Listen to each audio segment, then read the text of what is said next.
Top U.S. and Ukrainian officials emerged from their high-stakes meeting in Saudi Arabia with a temporary ceasefire.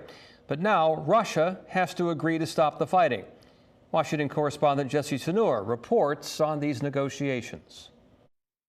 Ukraine is ready to stop shooting and start talking. U.S. Secretary of State Marco Rubio announced Ukraine has accepted an immediate 30-day ceasefire in Russia's war. The only way out to end this war is to negotiate out of it. Ahead of this nearly 8-hour meeting with top American and Ukrainian officials in Saudi Arabia, Ukraine launched its largest ever drone attack inside Russia, as Russia continued its own barrage. To end the tragic kind of meat grinder of people and national treasure that's happening on the front. White House National Security Advisor Mike Waltz says Ukraine's ceasefire agreement lifts President Trump's ban on security assistance and intelligence sharing to the country. And that's effective immediately. But now Russia has to agree to the ceasefire. The best goodwill gesture the Russians can provide is to say yes. While President Trump's Middle East envoy plans to meet face-to-face with President Putin later this week, Democrats like Illinois Congressman Brad Schneider warn the U.S. cannot reveal all of its cards before the Russian talks start. So far, that hasn't been the case. Rubio would not say whether Presidents Trump and Putin would discuss the agreement. It takes two to tango, as they say. But on whether it repairs the relationship between Presidents Trump and Zelensky. This is not Mean Girls. This is not some episode of some television show. This is very serious.